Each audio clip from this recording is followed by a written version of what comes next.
Paper conduct कराया है। पहली बात तो यह है कि अगर आपके लोग उतने कैपेबल नहीं है, जो पूरे देश के इतने सारे बच्चे बैठते हैं, मैं आपको सही डेटा बता रहा हूँ, 22,80,000 बच्चा नीट में बैठा था। ध्यान से सुनना आप लोग, 22,80,000 बच्चा नीट में बैठा था, और रीनीट में कितना बैठा है? 20 लाख बच्चा। यानी कि एक साल में ही 2,80,000 बच्चों का भरोसा आपसे उड़ गया।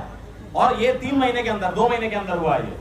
आपने एक पेपर कराया और आप उसका रीपेपर भी करा रहे हो। 2,80,000 बच्चा भरोसा छोड़ चुका है। जबकि अगर तुम सही से पेपर कराते तो वो हो सकता है डॉक्टर बन जाता। और अगले साल इस तरीके से बच्चे अगर कम होते रहे तो हम अपने देश में अच्छे डॉक्टर कैसे दे पाएंगे? जब बच्चा पेपर ही नहीं देगा तो डॉक्टर कैसे बनेगा? तो बच्चों का भरोसा अगर जीतना है तो इस सरकार को एक अकाउंटेबिलिटी लेनी होगी, एक जवाबदेही तय करनी होगी कि पेपर आपके अच्छे से होंगे। और इस साल जो बच्चे हमसे पढ़ रहे हैं, अभी आज ही सुबह मैं क्लास लेके आया हूँ, वो बच्चे ये पूछते हैं कि सर हम पेपर दें कि नहीं दें। मतलब उनको ये डाउट है कि सर अगले साल का पेपर कहीं लीक हो गया तो मैं उसको क्या जवाब दूं उस बच्चे को? तो मेरे पास भी तो जवाब होना चाहिए एज अ टीचर कि मैं उस बच्चे को जवाब दे पाऊं कि नहीं बेटा तुम्हारा पेपर बहुत अच्छे से होगा, बहुत अच्छे से सारे पेपर कंडक्ट हो रहे हैं। मेरे पास भी तो जवाब होना चाहिए उस चीज का। और अगर सारे बच्चे इस तरीके से, ऐसा नहीं कि नीट का पेपर लीक, बहुत सारे पेपर लीक हो रहे हैं, ऐसे ही पेपर लीक होते रहे तो कैसे आप भरोसा कर सकते हैं सरकार पर? कैसे आप अकाउंटेबिलिटी सेट कर सकते हैं कि नहीं हमारा पेपर अच्छा होने वाला है या हम अच्छे से पेपर दे पाएंगे? एज अ टीचर मुझे तो बहुत दुख होता है।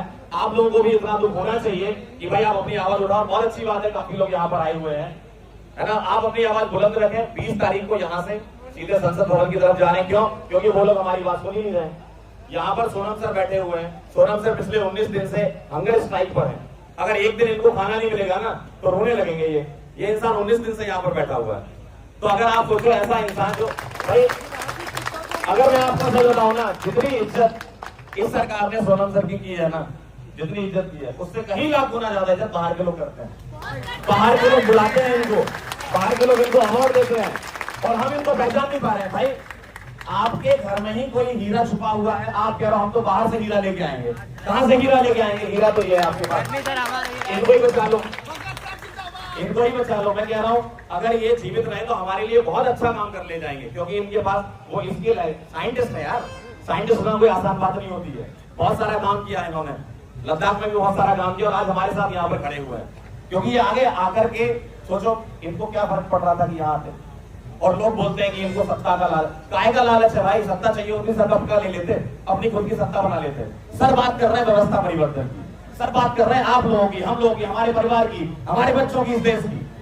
तो अगर ये सब बातों के लिए ये यहाँ पर आ सकते हैं तो हम लोग क्यों इकट्ठे नहीं हो सकते? और डिजिटल माध्यम से जितने लोग देख रहे हैं, मैं ये चाहता हूं कि वो जहां भी हो 20 तारीख को प्रोटेस्ट स्टार्ट कर दें। जहां भी हो आप, जरूरी नहीं है कि आप यहाँ आए, आप जिस भी शहर में बैठे हो, जिस गांव में बैठे हो, आप वहां प्रोटेस्ट करिए। जरूरी है चीज भाई, ये हमारे लिए हो रहा है।